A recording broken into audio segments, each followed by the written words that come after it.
하나님의 은혜 안에서 일터의 사명을 감당하시는 그리스도를 동경하는 그동재 여러분, 주님의 이름으로 축복합니다.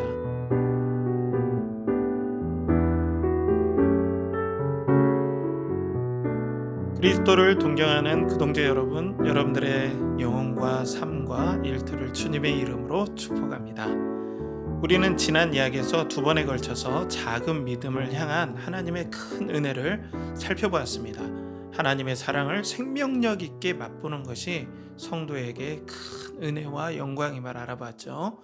그 은혜가 우리 그동재 여러분들에게 부어지길 축복합니다.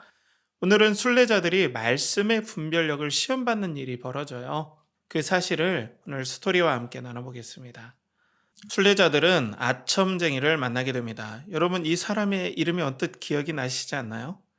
다름이 아니라 기쁨 산맥에서 목자들이 그렇게 조심하라고 경계했던 사람이 바로 이 아첨쟁이입니다.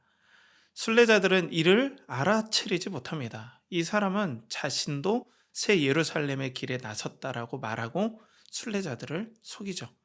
그러더니 완전히 동떨어진 방향으로 이들을 이끌어갑니다. 거기는 이 아첨쟁이가 설치한 덫이 있는 곳이었습니다. 그 모습을 책에서는 다음처럼 묘사합니다. 사내는 두 사람이 눈치채지 못하는 사이에 미리 그물을 쳐둔 자리까지 유인했다. 갑자기 그물이 갇힌 크리스천과 소망은 어쩔 줄을 모르고 허둥거렸다. 사나이의 시커먼 등에서 하얀 망토가 주르륵 흘러내렸다. 순간 순례자들은 덫에 걸렸음을 직감했다. 아첨쟁이는 달콤한 말로 순례자들을 속였습니다. 그럼 왜 순례자들은 아첨쟁이를 분별하지 못하였을까요? 사랑하는 우리 그동재 여러분, 이 철로 역정은 성경의 교리를 완전히 녹여서 만든 기가 막힌 명작 스토리입니다. 예루살렘으로 가는 길은 그리스도와 사도들이 전하여 준 복음의 길을 상징을 하죠. 그 신앙 전통은 사도들과 종교 개혁자들을 통해서 교리라는 이름으로 정리되어서 우리에게 전해졌습니다. 우리는 교리에 대해 부정적인 인식이 조금 있습니다.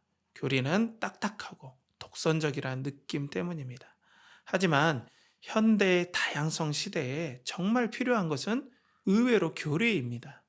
교리가 있어야 나의 신앙 정체성을 가질 수가 있기 때문입니다. 다양성의 기본 전제는 내가 먼저 기준을 잡는 것입니다. 내가 있어야 비로소 다른 사람도 있기 때문입니다. 나의 중심이 없고 다른 사람들만 있다면 이것이야말로 혼돈 그 자체입니다. 그럼 아첨쟁이는 현대에는 어떤 모습을 하고 나타날까요? 그것은 그리스도의 영광과 아름다움이 아닌 다른 것에 집중하도록 만드는 일로 나타납니다. 십자가와 복음은 이야기하지만 그 감격이 사실 없습니다. 왜냐하면 자신이 그 영광을 맛보지 않았기 때문입니다. 우리나라에 이단이 많은 이유도 여기 있습니다. 교리를 그간 우리가 등한시했기 때문에 이단들이 성경을 가지고 이야기하면 무조건 성경적이다라고 믿게 만들었기 때문입니다. 그러니 이단들이 성경을 들이밀면 속수무책으로 당하는 것이죠. 물론 교리 교육에 어려움이 없는 것은 아닙니다. 이것을 위해서는 두 가지를 좀 감수해야 합니다. 첫째는 시간이 오래 걸리고 두 번째로는 성도들이 보통 재미없어 한다는 점입니다. 만약 건강하지 않은 교회가 성장과 규모를 유지하기 위해서는 짧은 시간에 사람을 붙잡을 수 있는 흥미에 집착하게 됩니다. 그런데 교리를 가르치려면 이 두 가지를 포기해야 합니다. 물론 무조건 교리만 있다 하여 건강하다고 볼 수도 없습니다. 하지만 그리스도와 사도들이 전해준 성경 해석의 전통을 교리로서 잘 보존하고 배우는 일에 교회는 집중해야 됩니다. 이 기점을 훌륭하게 이루신 분들이 종교 개혁자들과 청교도들입니다. 12사도 이후에 어거스틴, 마틴 루터, 존 칼빈, 존 오웬, 조나단 에드워즈, 조지 필드, 마틴 로이드 존스. 좀 여러분들 생소할 수도 있어요. 하지만 이 훌륭한 믿음의 거인들이 남겨준 성경 해석의 지침들은 말씀을 올바로 해석하는데 정말 큰 도움이 됩니다. 그럼 왜 다른 복음을 분별함이 우리 일터를 향하는 그 동지의 여러분들에게도 왜 그렇게 중요할까요? 왜냐하면 여러분들이 힘을 얻는 원천이 하나님의 말씀이기 때문입니다. 양의 생명을 결정하는 것은 독초를 분별하는 분별력입니다. 말씀을 올바로 분별하지 못하면 영혼의 힘이 없어집니다. 이때 우리의 마음과 정서와 인간관계에 심각한 영향을 받을 수 있습니다. 그래서 일터를 향하는 그 동지 여러분들의 영혼에 분별이 필요한 이유가 여기에 있습니다. 그래서 우리는 일터와 또 우리의 신앙생활에서 아첨쟁이의 말을 조심해야 합니다. 오늘 아첨쟁이의 덫에 걸린 순례자들을 천사가 구해줍니다. 그리고 천사가 채찍질을 합니다. 이것은 좀 우리의 정서와 좀 맞지 않아서 언급하기가 좀 그랬습니다. 하지만 그 정도로 다른 복음을 쫓는 실수는 엄중하다는 것이죠. 그리고 다시는 그 실수를 저지르지 말라라는 따끔한 훈계의 모습을 이런 채찍질의 모습으로 보여주는 것 같았어요. 순례자들은 이후에 무신론자의 조롱과 잠이 쏟아지는 마법의 땅을 이겨내면서 계속해서 좁은 길을 전진합니다. 사랑하는 우리 그동자 여러분, 일터에서 분별력이 어느 때보다 중요해진 시기를 우리는 살아가고 있습니다. 왜냐하면 이 시대의 변화의 속도가 너무나 빠르기 때문입니다. 빠른 속도에서 가장 필요한 건 분별력입니다. 그렇기 때문에 앞으로 4차 산업혁명에서 또 AI 시대에서 각광받는 분야가 이 센서의 산업이기도 합니다.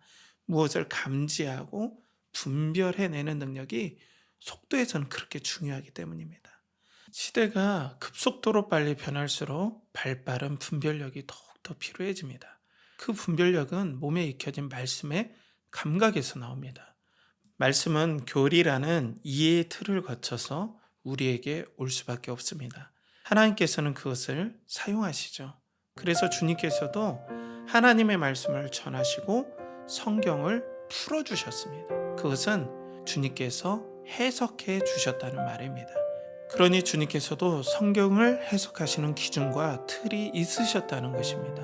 그것을 사도와 믿음의 사람들이 정리하여서 믿음의 후손들에게 전해준 것이 바로 교리입니다.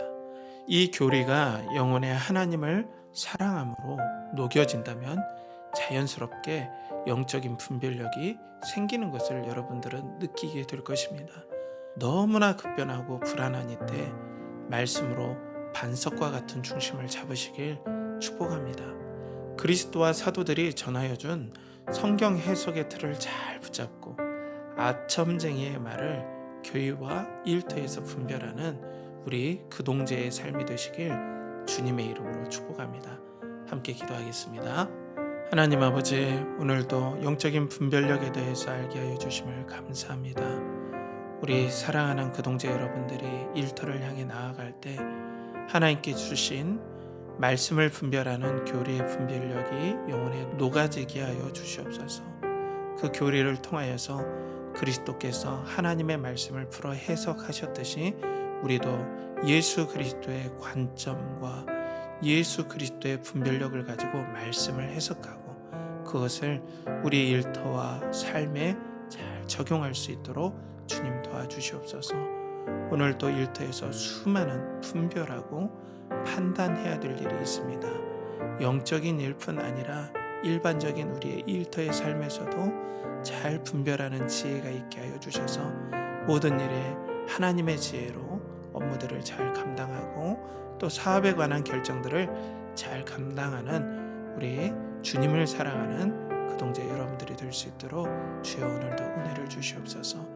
하나님 아버지, 혹시 지쳐있는 하나님의 백성들이 있다면 주님께서 오늘도 격려하여 주시고 손잡아 주셔서 내가 너와 함께한다라는 마음의 큰 격려와 위로가 성령님을 통하여 부어지게 하여 주시옵소서. 이를 주님께 의탁하옵고 존귀하신 예수 그리스도의 이름 받들어 기도하옵나이다. 아멘.